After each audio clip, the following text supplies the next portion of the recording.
Ayo, assalamualaikum warahmatullahi wabarakatuh. Ketemu lagi di channel Mas Doni 2 pada pertemuan malam hari ini. eh, saya akan memberikan tutorial tentang cara melumpuhkan lawan. Nah, ini ada, walaupun nggak bisa silat, walaupun nggak bisa berantem, eh, cara melumpuhkan lawan itu ada beberapa titik-titik kelemahan tersendiri. Nah, tujuannya saya memberi ini agar semuanya bisa berlatih untuk menjaga diri. Maksudnya saya memberikan bagaimana cara melumpuhkan lawan, juga cara mengantisipasinya. Nah, oke Lur, jangan lupa yang belum subscribe dulu. Jangan lupa like-nya, tombol loncengnya, dan komen sebebas-bebasnya. Di sini tidak ada di materi di PS1 ya. Di sini ada di semua perguruan, jadi bukan materi PS1 khusus ataupun mengajarkan mencelakai orang, tidak. Yang lebih bagus kita tidak untuk melukai orang lain, tidak menyakiti orang lain. Itu adalah orang yang mempunyai alat budi pekerti yang luhur. Jadi saya memberikan tutorial ini tidak untuk menyakiti orang lain, tapi untuk menjaga diri. Atau suatu saat kita akan bertarung ataupun mempunyai lawan. Perkenalkan nih, saya Mas Doni, Mas Roni, Mas Diri, Ricky Firmansyah. Oke. Tanpa basa-basi, ya.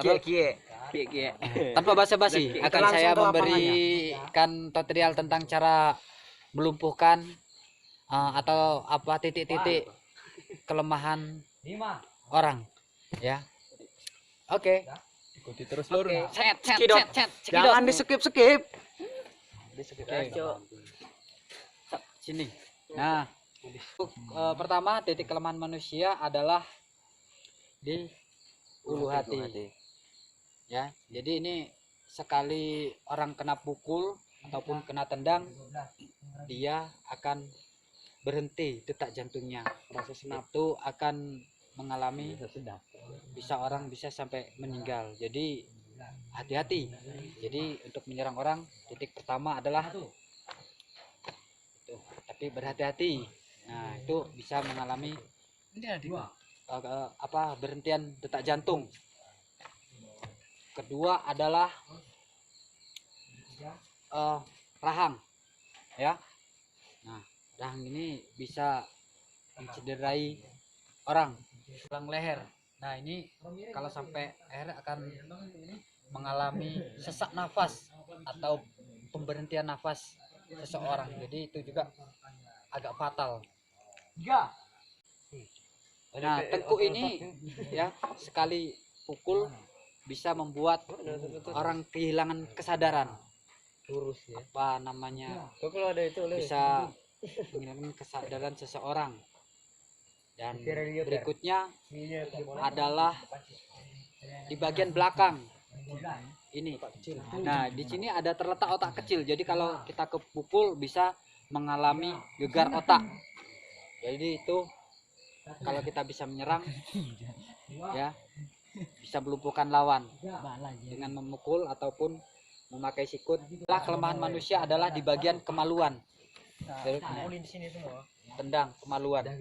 Itu ya kalau kena bisa membuat orang mules.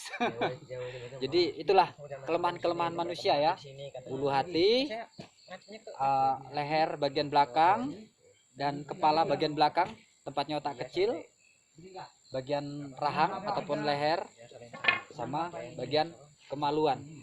Nah, jadi itulah titik-titik, 5 titik kelemahan manusia. Resiko ditanggung sendiri. Jadi kita sebagai pendekar harus mengantisipasi bagaimana agar kelima titik itu kita jaga. Nah, dengan cara berlatih. Ya. Nah, jadi kita sebagai pendekar, sebagai pesilat, selain kita bisa manfaatkan 5 kelemahan manusia itu, juga kita mengantisipasi bagaimana cara melindungi titik-titik kelemahan kita. Dengan cara apa? Dengan cara latihan, mungkin dengan apa, olahraga spear leher ya, dengan spear perut, ataupun dengan latihan spear kepala ya, banyak macamnya. Jadi selain kita bisa melindungi apa titik-titik kita, kelemahan kita, jadi sebagai pendekar kita harus rajin latihan, jangan malas, karena pemalasan itu ya akan yang celakakan diri kita sendiri. Oke, tapi sebaik-baiknya manusia adalah jangan pernah kita menyakiti manusia, jangan pernah kita merugikan orang lain. Tapi kalau kita ada masalah, lebih baik kita menghindar. Kalau tidak ada jalan keluar, baru kita melakukan perlawanan. Oke, cukup sekian Lur. Tutorial 5 titik kelemahan manusia. Semoga ada manfaatnya. Terima kasih.